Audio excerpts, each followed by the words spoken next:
ассалому алейкум тамошобинони муҳтарам. барномаи иттилоотии ахбору бо муҳимтарин хабари гузоришҳои тоза ҳамкорони мо омода намудан мустақиман манзуратон мегардонем.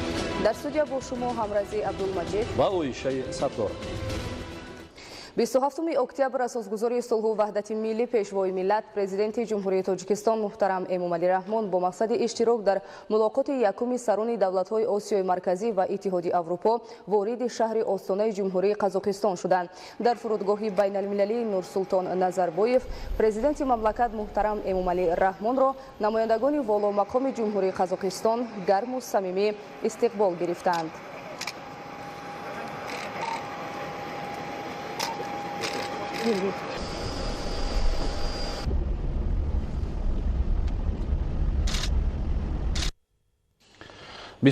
октябр асосгузори сулҳу ваҳдати миллӣ пешвои миллат президенти ҷумҳурии тоҷикистон муҳтарам Эмомалӣ Раҳмон дар шаҳри остонаи ҷумҳурии Қазоқистон дар ҳошияи нишасти сарони кишварҳои Осиёи марказӣ ва Иттиҳоди Аврупо бо президенти Иттиҳоди Аврупо Шарл Мишел мулоқот карданд. дар ҷараёни вохӯрӣ маҷмӯи васеъи масоили ҳамкории Тоҷикистон бо Иттиҳоди Аврупо баррасӣ гардид. президенти мамлакат муҳтарам Эмомалӣ Раҳмон иброз доштанд ки Иттиҳоди Аврупо дар сиёсати хориҷии Тоҷикистон ҷойгоҳи хоса дорад. ҷонибҳо аз сатҳи муносибатҳо ва татбиқи созишномаи ҳамкорӣ ва шарикӣ барои густариши ҳамкории ҳамаҷонибаи ҷумҳурии Тоҷикистону Иттиҳоди Аврупо асоси устувор гузоштааст. изҳори қаноатмандӣ кардам.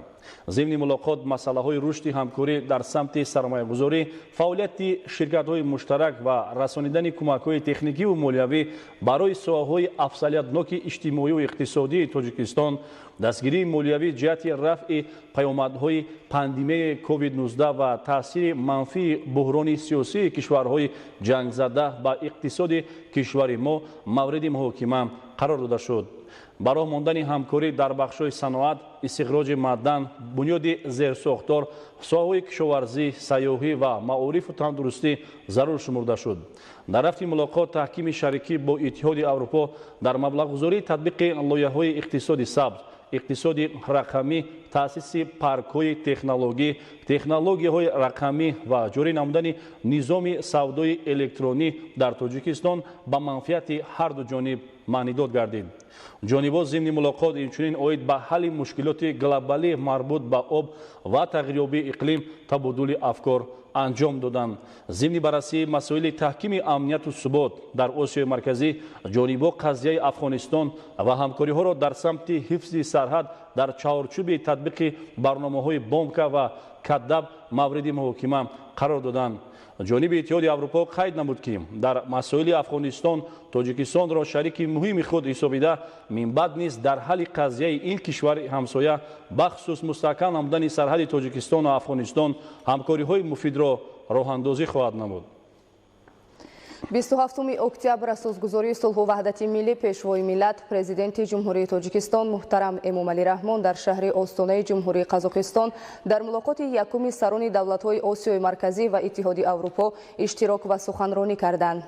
дар мулоқот президенти ҷумҳурии Тоҷикистон муҳтарам Эмомалӣ Раҳмон, президенти ҷумҳурии Қазоқистон Қосим-Жомарт Токаев, президенти ҷумҳурии Узбекистон Шавкат Мирзиёев, муовини раиси Девони вазирони Туркманистон Хоҷамурод Гелдимуродов, президенти ҷумҳурии Қирғизистон Садир Жапаров ва президенти Иттиҳоди Аврупо Шарл Мишел иштирок карданд. зимни суханронӣ президенти мамлакат муҳтарам Эмомалӣ Раҳмон ба сарвари кишвари мизбон Қосим-Жомарт Токаев барои ташкили чорабинӣ дар сатҳи баланди тадорукотӣ ва меҳмоннавозӣ изҳори сипос намуданд. чорабинии имрӯза боз як имкони хуби муҳокима ва ҳамоҳангсозии амалҳо дар пасманзари тағйироти геополитикии ҷаҳонӣ аст ки ба таҳкими рушди созандаи ҳамкории байни минтақавӣ нигаронида шудааст, таъкид намуданд президенти мамлакат муҳтарам Эмомалӣ Раҳмон. зимни суханронии худ сарвари давлат муҳтарам Эмомалӣ Раҳмон аз сатҳи муносибатҳои ҳамкории Тоҷикистон ва Иттиҳоди Аврупо, қабули стратегияи нави Иттиҳоди Аврупо барои кишварҳои Осиёи марказӣ изҳори қаноатмандӣ карда, ба роҳбарияти Иттиҳоди Аврупо ҷиҳати расонидани кӯмак дар давраи пандемияи COVID-19 сипос гуфтанд. таъкид гардид ки Тоҷикистон кӯшишҳои рушди ҳамкориҳои байниминтақавӣ дар соҳаҳои иқтисодиёт, нақлиёту коммуникатсия, обу энергетика ва дигар масъалаҳоро ки ба рушди устувори минбаъдаи кишварҳои мо нигаронида шудаанд, комилан дастгирӣ мекунанд. Зимни суханронӣ дар мулоқоти якуми сарони давлатҳои Осиёи марказӣ ва Иттиҳоди Аврупо, президенти ҷумҳурии Тоҷикистон муҳтарам Эмомалӣ Раҳмон ҳамчунин оид ба имкони таҳкиму тавсеяи робитаҳои кишварҳо дар чаҳорчӯби Осиёи марказӣ, Иттиҳоди Аврупо дар соҳаҳои ояндадори тиҷоратию иқтисодӣ, амнияти озуқаворӣ, кишоварзӣ, нақлиётию логистикӣ, энергетика, ҳамкорӣ дар самти нерӯи сабз, аз ҷумла тавассути истифодаи самараноки захираҳои гидроэнергетикӣ андешаронӣ карданд. Тағйирёбии иқлим, обшавии пиряхҳо, афзоиши обхезӣ ва омадани сел, хушксолӣ ва таъсири манфии ин падидаҳо ба вазъи иқтисодию иҷтимоии кишварҳо таъсири манфӣ мерасонад. Аз масъалаҳои муҳиме буданд ки вобаста ба ҳалли онҳо сарвари давлат муҳтарам Эмомалӣ Раҳмон пешниҳодҳои асоснок манзур намуданд. Дар рафти мулоқот ҷанбаҳои мухталифи амнияти минтақавӣ аз ҷумла қазияи Афғонистон мавриди таваҷҷӯҳи иштирокдорони он қарор дошт. аз натиҷаи ин ҳамоиш изҳороти муштараки матбуотии сарони кишварҳои Осиёи марказӣ ва президенти Иттиҳоди Аврупо пахш гардид.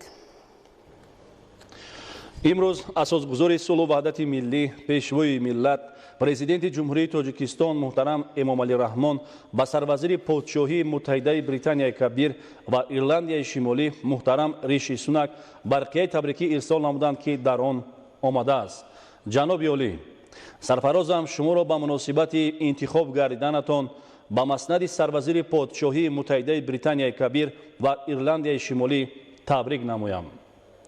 таи 30 соли истиқрори муносибатҳои дипломатӣ, ҷумҳурии Тоҷикистон ва Британияи Кабир равобити дӯстӣ ва ҳамкориҳои гуногунҷанбаро ба роҳ монда имрӯзҳо пайгирона пеш мебаранд.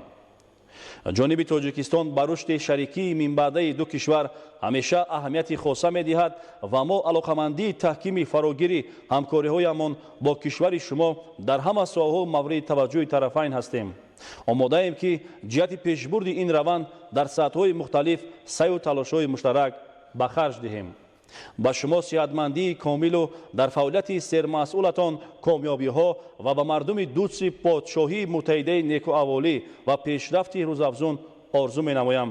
ин фурсатро ҷиҳати таъдиди ғояти эҳтиром ба шумо ғанимат мешуморам.